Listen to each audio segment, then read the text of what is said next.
Génibet, Paris-Picardie.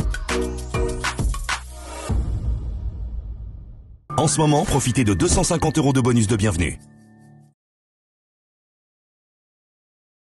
Bonjour à toutes, bonjour à tous, direction l'hippodrome d'Amiens pour la réunion principale de ce mercredi 5 mars, une journée qui sonne le coup d'envoi du Grand National du Trot édition 2025. Nous évoquerons donc cette rencontre dans la première partie de l'émission et sachez que dans la seconde partie de ce programme, j'aurai des coups de cœur et des informations à vous indiquer puisque j'ai pu m'entretenir avec différents socio-professionnels. D'ailleurs, des interviews d'entraîneurs sont disponibles gratuitement, comme chaque jour, sur canalturf.com. Ne vous en privez surtout pas.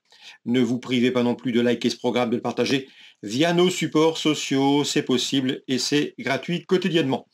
Donc pour cette première étape du GNT, direction Amiens, mon pronostic sera le suivant. J'ai placé en tête des J, des 6 ans du premier poteau, le numéro 8, Jingle Dupont, un cheval confirmé à ce niveau. Il affiche 13 podiums, dont 8 succès en une trentaine de courses courues. Le seul bémol le concernant, c'est qu'il manque de référence qu'à droite. Il n'y s'est produit qu'à 2 reprises, mais l'engagement est bon, l'opposition dans ses cordes, et le cheval devrait répondre présent. C'est numéro 8, Jingle Dupont. Je lui poserai principalement le moins riche de la course, numéro 1, Jaguar Marancourt, une nouvelle recrue pour l'effectif et la famille Chavat. Pour sa première sortie pour ces derniers, le cheval a bien gagné facilement en patron sur l'hippodrome de Saint-Galmier, preuve de sa forme et de son aptitude corde à droite. Le cheval se recommande déjà de 6 succès en une trentaine de courses courues et à mon avis c'est un choix prioritaire dans ce rendez-vous. Numéro 1, c'est Jaguar Marancourt. J'ai ensuite placé le numéro 7, Almadamère, à mon avis une bonne base de jeu pour le quintet. Elle a des références à faire valoir à ce niveau. Elle avait signé 4 succès de rang de début septembre jusqu'à mi-décembre. Depuis, elle a pris des places à Vincennes. Elle sera pieds nus, confiée à Rick Raffin. Bref, elle présente de solides garanties pour terminer dans le quintet. Ensuite, j'ai retenu le numéro 10, Inshot Jocelyn. C'est un bon cheval. N'oubliez pas qu'il avait remporté le prix Médusa cet hiver à Vincennes en début de meeting. Une belle épreuve pour apprenti. Depuis, le cheval a peu couru. Il vient de faire sa rentrée au mois de janvier, fin janvier. C'était dans un quintet. Il a été préparé pour ce rendez-vous. C'est un nouvel entourage qui veille à sa destinée. L'engagement est bon et à mon avis, pour ce cheval qui est confirmé corde à droite, les ambitions sont légitimes et logiques. Donc le 8, le 1, le 7 et le 10, mes 4 préférés. Ensuite, j'ai retenu le numéro 5, Hockfeller Dumel, un cheval éclectique, un cheval athlétique également. Il affiche 11 succès, 6 à l'athlé, le reste autre montée. Il a déjà gagné corde à droite puisqu'on lui compte 7 réalisations, 7 victoires déjà corde à droite pour lui. Un cheval dur à l'effort, capable à mon avis de les emmener loin. C'est le numéro 5, Hockfeller Dumel. Ensuite, j'ai placé le numéro 6, Indigir, qui ne manque pas de référence à ce niveau. Une victoire et 2 places de 3e en 6 quintés courus. Bref, ça fait du 50% dans les 3 premiers dans les quintés. Le seul bémol le concernant, c'est qu'il reste ferré, comme la dernière fois à Vincennes. Ensuite, pour les places, pourquoi pas envisager le numéro 2, Guerrier Castelet. Il a déjà bien fait à ce niveau, une victoire, 3 places pour lui en 7 quintés courus. Il sera pieds nus devant et devrait finir vite. Tout comme le 3, Ove Ponvautier, qui vient de manifester un regain de conditions chez les Poulains de Toulouse. Et pour cette raison, je pense capable de venir pimenter les rapports d'un quintet, voire une 4e, 5e place possible. En canon partant, attention numéro 14, Jakarta des Prés, qui en valeur pure n'a rien à envier à ses rivaux du jour, mais rendre 25 mètres sur cette petite piste d'Amiens n'est jamais une sinécure, raison pour laquelle j'ai préféré l'intégrer en regret. Résumé chiffré pour ce quintet GNT du mardi 5 mars. Le 8, le 1, le 7 et le 10, devant le 5, le 6, le 2 et le 3. On passe maintenant au coup de cœur. En ce moment, profitez de 250 € de bonus de bienvenue. On passe au coup de cœur et aux informations de ce mercredi 5 mars. On va commencer par Amiens qui accueille la réunion principale.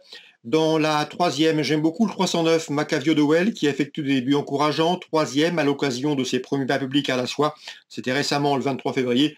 Le cheval me semble en mesure d'ouvrir son palmarès dans cette épreuve, le 309.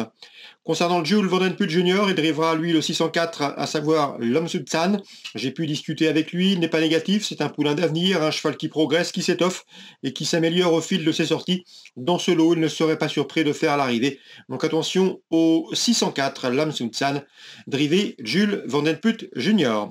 Dans ce 6e rendez-vous, il convient de lui opposer principalement le 610 Lulu Quick, un cheval de qualité, 2 victoires pour lui en en 4 courses courues. Ajoutez à cela qu'il a déjà gagné corde à droite, c'était sur l'hippodrome de Lisieux. Bref, dans ces conditions, c'est un sérieux candidat aux premières places, d'autant qu'il sera déféré les postérieurs pour la première fois de sa carrière. Le 610 et le 604 pour mes deux préférés. On passe maintenant à Saint-Galmier, la Réunion 4. Concernant Saint-Galmier, donc, dans la première, j'ai pu discuter avec Gilles Vidal, qui aura 2 partants, 2 chevaux de la même promotion, notamment le 109 Leader Hawks, un cheval de qualité, cheval estimé, qui demeure encore un peu fautif. Il a besoin de prendre confiance en lui. Il n'est pas méchant, il n'est pas brutal, mais il a besoin de prendre de l'assurance au milieu des chevaux, au départ. Le cheval a bien gagné dernièrement pour sa rentrée. Il est resté bien et devrait confirmer à la faveur d'un parcours complet au trot. Le 109 Leader Hawks. L'opposition, à mon avis, elle viendra du 101, l'ambassadeur, un cheval estimé par Loris Garcia, cheval de qualité qui lui aussi va progresser au fil du temps. À mon avis, c'est un poulain prometteur, le 101, l'ambassadeur, et on le reposera logiquement le 102, leader du Châtelet, et qui est au mieux, comme en atteste ces 2 sorties de l'année, premier, troisième. De surcroît, il évoluera déférer les postérieurs. Donc en résumé chiffré, la première, dans l'ordre du programme, le 101, le 102 et le 109. Dans la 4e, je vous recommande une nouvelle fois le 413 Skill Paddle. Je vous l'avais indiqué lors de ces 2 dernières sorties. Il a gagné. À mon avis, la passe de 3 est possible. C'est un cheval d'avenir, un cheval de qualité qui peut boxer dans la catégorie supérieure, 413 Skill Paddle. Dans la 5e, j'ai pu discuter avec Stéphane Buisson. Stéphane Buisson qui entraîne dans le sud-ouest. Il effectue un déplacement dans le centre-est. Il aura plusieurs partants. Et sa meilleure chance, m'a-t-il indiqué, en tout cas celle qui motive son déplacement, c'est 507 Heure Bleue. La jument est en constant progrès. On atteste ses sorties hivernales où elle a collectionné les bons résultats. Elle reste sur des bonnes tentatives. Dans ce lot, elle qui reste sur une victoire et une place de deuxième, doit pouvoir confirmer dans cette épreuve. Il ne serait pas surpris, en tout cas, de la voir une nouvelle fois à l'arrivée. C'est sa meilleure chance de la journée. Stéphane Buisson, le 507 Heure Bleue. Voilà donc pour les infos de ce mercredi. Je vous souhaite d'excellents jeux. N'hésitez pas à partager ce programme et liker s'il vous donne satisfaction. Nous, on se retrouve désormais demain pour une nouvelle émission. Génibet, Paris Picorly.